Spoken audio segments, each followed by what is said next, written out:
அனைவருக்கும் வணக்கம். தனுசு ராசிக்காரர்களுக்கு சூறாவளி போல் சிதறிய வாழ்க்கையில் குரு பெயர்ச்சியால் சக்கைபோடு போடும் நேரமாக அமைவதற்கான வாய்ப்பும் யோகமும் எந்தெந்த விஷயங்களில் அமைந்துள்ளன என்று பார்க்கும்போது நிச்சயமாக ராசியின் அதிபதியாக இருக்கக்கூடிய குரு ருணரோக சத்ருஸ்தானத்திற்கு வருவது சற்று சாதகமற்ற ஒரு அமைப்பாக இருந்தாலும் அவருடைய சுப பார்வை மிகவும் அபரிவிதமாக 2, 10, 12 ஆகிய இடங்களில் கிடைப்பதால் சக்கைபோடு போடும் நேரமாக அமைவதற்கான யோகம் நிச்சயமாக உண்டு என்பதை தெளிவாகவும் துல்லியமாகவும் உறுதிப்படுத்துகிறார். ராசியின் அதிபதியாகவும் 4ஆம் இடமாகிய சுகஸ்தானத்தின் அதிபதியாகவும் இருக்கக்கூடிய குரு பகவான் ரூணரோக சத்ருஸ்தானமாகிய 6இல் நுழைவது சற்று சாதகமற்ற ஒரு அமைப்பாக இருந்தாலும் கூட முழு சுபகிரகமாக இருப்பதால் இந்த தருணத்தில் கடன் சார்ந்த தொல்லைகள், குடும்ப ரீதியாக பல்வேறு வகையில சந்திக்கக்கூடிய சிரமங்கள் போன்றவை விலகுவதற்கான வாய்ப்பிற்கு அடித்தளமிட்டு தரப்போகிறாருங்க. ராசியின் அதிபதியான குரு பகவான் வக்ரகதியில் சஞ்சரிக்கும் போது மிக சிறந்த மாறுதலை சந்திப்பதற்கான யோகம் நிச்சயமாக உருவாகிறது. எனவே இந்த தருணத்துல பல காரியங்களை மிக சிறப்பாக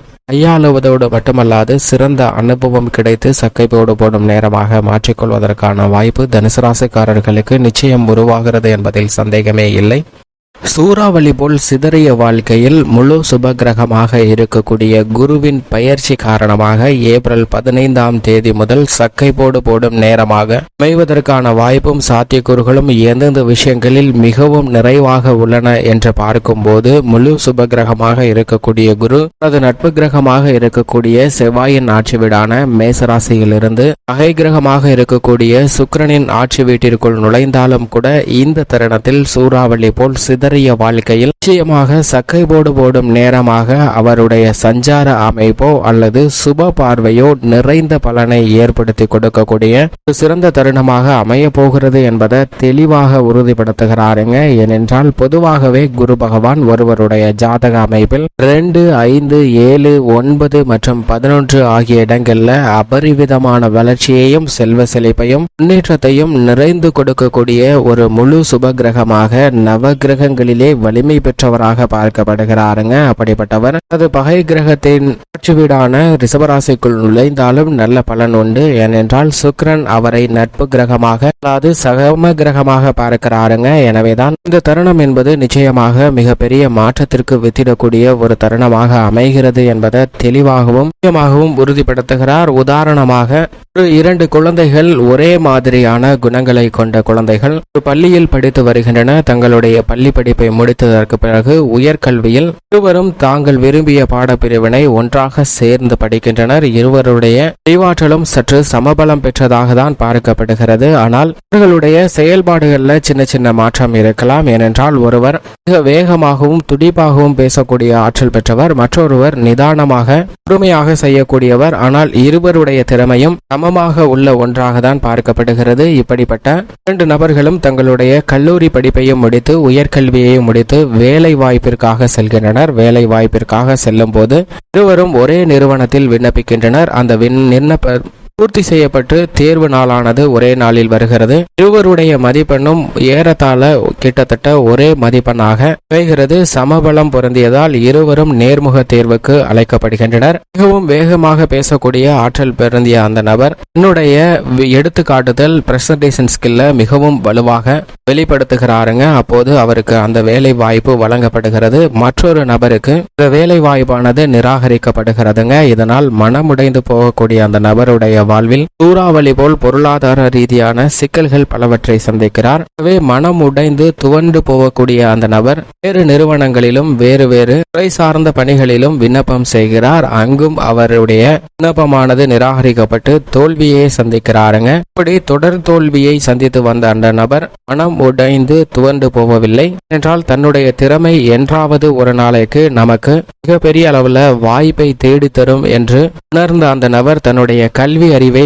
மேலும் மேலும் வளர்த்து கொள்கிறார். தன்னிடம் இல்லாத திறமைகளையும் வளர்த்து கொள்ளக்கூடிய முயற்சியில் ஈடுபடுகிறாருங்க. இப்போது அரசு வேலைக்கான போட்டித் தேர்வானது அறிவிக்கப்படுகிறது. இந்த தேர்வில் இந்த நிறுவனத்தில் வேலையில் உள்ள சம்பாதித்துக் கொண்டிருக்கக்கூடிய நபரும் விண்ணப்பிக்கிறார். வேலையே இல்லாமல் அந்த நிறுவனத்தால் நிராகரிக்கப்பட்ட நபரும் விண்ணப்பிக்கிறாருங்க. இருவரும் எதிர்கொள்ளக்கூடிய எழுத்து தேர்வை பூர்த்தி செய்கின்றனர். எழுத்து தேர்வின் முடிவானதும் அறிவிக்கப்படுகிறது.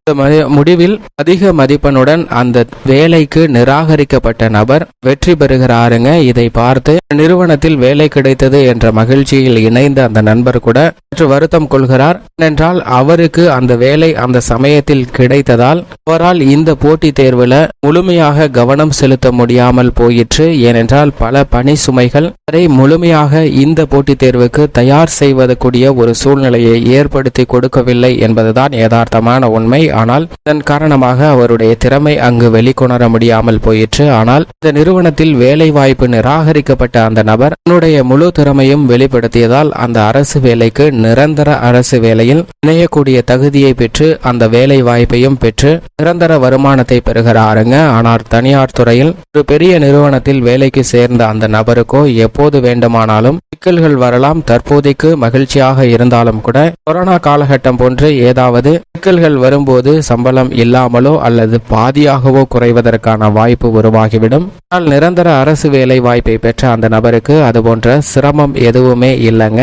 இது போன்றுதான் மனித வாழ்வில் பல்வேறு வகையில சூறாவளி போல் உங்களுடைய வாழ்க்கையை சிதறடிக்கக்கூடிய வகையில் பல சிரமங்கள் வரும் என்பது யதார்த்தமான உண்மைதான். பல தோல்விகளை கண்ட அந்த நபர் தன்னுடைய திறமையும் படிப்பின் மீதும் முழுமையாக நம்பிக்கை வைத்து தனக்கு அது எப்படியாவது மிகப்பெரிய வழியை காட்டும் என்ற முழு மனதுடன் போட்டித் தேர்வுக்கு தயார் செய்து அதிக மதிப்பெண்ணுடன் வெற்றி பெற்று அந்த போட்டித் தேர்வில் அரசு வேலையையும் பெறுகிறாருங்க.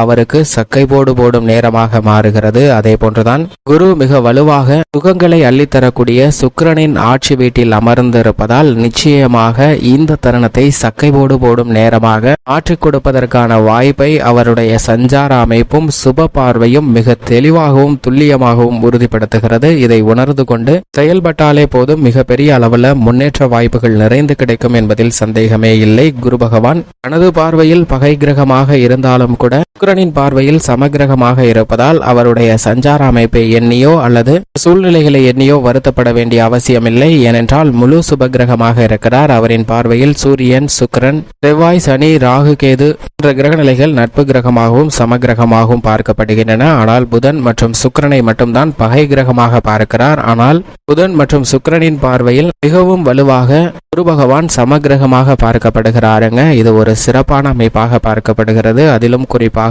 நவ கிரகங்களிலே பகை கிரகம் இல்லாத ஒரே கிரகமாக இருப்பவர் நிச்சயமாக குரு பகவான் மட்டும்தான். எனவேதான் வானியலின் அரசனாகவும் கிரகங்களின் தலைவனாகவும் பார்க்கப்படுகிறாருங்க. மற்ற கிரக பயிற்சியை விட மிக உன்னிப்பாக குரு பயிற்சியானது பார்க்கப்படுகிறது. குருவின் அமைப்பு எப்படி உள்ளதோ அதை வைத்து நம்மளுடைய வாழ்க்கை நிலையை நிர்ணயித்துக் கொள்ள முடியும் என்பதை தெளிவாக எடுத்து காட்டக்கூடியவர் நிச்சயமாக குரு பகவான் தான். அப்படிப்பட்ட குரு பகவான் இந்த தருணத்தில் நிச்சயமாக ரிஷபராசிக்குள் நுழைந்திருப்பதால் சூறாவளி போல் சிதைந்திருந்த வாழ்க்கை அனைத்தையும் சரி செய்வதோடு சக்கை போடும் நேரமாக மாற்றிக் கொடுக்கக்கூடிய வலுவான அமைப்பில் சஞ்சரிக்கிறாருங்க. எனவே எந்த பணியாக இருந்தாலும் தொடர் தோல்வியாக இருந்தாலும் வெற்றி கிட்டும் வரை முயற்சி செய்தால் நிச்சயமாக இந்த வெற்றி நிரந்தர வெற்றியாக மாறும் என்பதில் எந்தவிதமான சந்தேகமும் இல்லை என்பதை குரு பகவான் தெளிவாகவும் துல்லியமாகவும் உறுதிப்படுத்துகிறார்.